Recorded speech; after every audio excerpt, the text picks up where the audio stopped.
Oh, I love bubbles. Look, that's a cute, pretty pink one.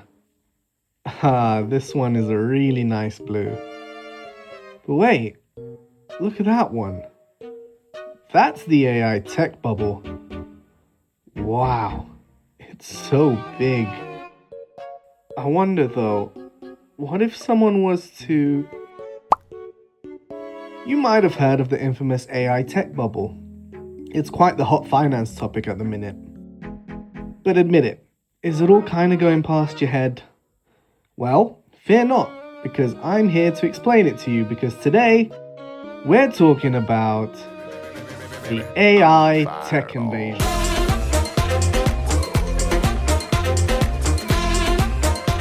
A bubble is an extremely thin layer of soapy water. It traps a pocket of air inside, forming a hollow round sphere that floats around in the air.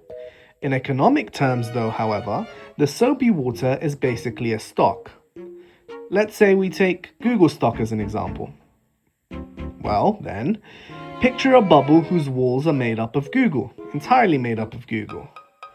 And as for the gas inside, well, we can think about the gas as hype and excitement trapped inside, and that's what makes the bubble float around. On a stock market chart, it looks a little bit like this. It starts with a slow, steady rise. This is what's considered healthy movement, nothing special. Now pause. Boom. Something is about to happen. Maybe some huge news just broke, or a new internet trend hit, or maybe some insider information spread around. And now the narrative forms that huge gains are about to be had. And in a very short time period, price explodes upwards in an unhealthy, unsustainable manner. The euphoria is huge, the momentum is building rapidly, and as prices rise, everyone is jumping in to make some money as well. But then something happens. Cracks appear in this narrative, and the idea that the price will rise forever and the sky is the limit, well, it stops. There are many reasons why this might happen. It could be because some rich dude or a firm was in need of cash and they sold a huge amount. It could be because of negative news impacting the industry or the firm itself. Or maybe the company or stock is just crazily overvalued and people started to notice. But regardless of the reason, just as fast as the bubble narrative formed and we saw the prices increase, well, it's just as quick that the bubble bursts. People rush to sell at the current high price in order to maximize their profits. And as the volume sold increases more and more, the prices drop faster and faster, which leads to this downwards negative death spiral. Okay, so now you know what a bubble is. Now, let me introduce you to the players in the AI bubble game. Welcome to our 7-man all-star team. Playing in goal is Meta, Facebook. They may not be able to save misinformation, but they sure will label it after it's in the net. At left centre back we have Apple. The fans call their defense a secure ecosystem, but the critics say they lack innovation. At right centre back we have Microsoft.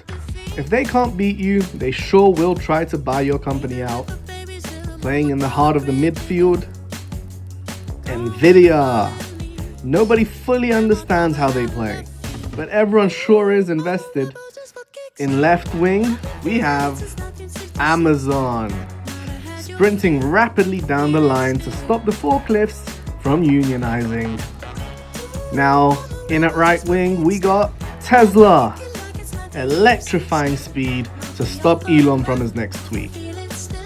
And last but not least, our striker is Google, where every shot you take tracks your location and history and sells your data off to advertisers.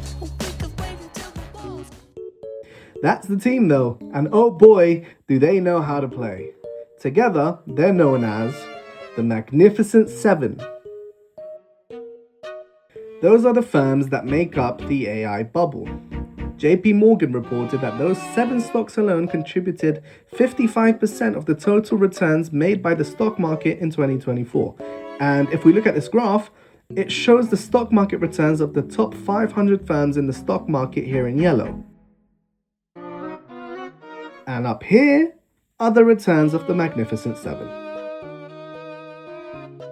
This graph shows us the Magnificent Seven have actually done so well that they actually brought up the price of the top 500 firms in the whole stock market by 19%. In 2023, they grew by 71%, whilst everyone else only had a 6% growth. How about we compare the bubble graph to the Magnificent Seven stock market growth graph? Notice any glaring similarities? The slow, healthy growth for the past 20 years, and then boom, around 2021, followed by that craze and euphoria surrounding AI. Now, it's just a question of where is the peak? Will we see the graph continue to climb in the euphoric state it's in right now?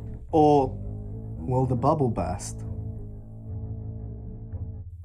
Okay, so hopefully now you understand the AI tech bubble. You understand it's a bubble made up of 7 different companies and how the stock market prices of these 7 companies are moving in typical bubble fashion. But now let's get practical. We now understand what's happening, but how can we use it to our advantage?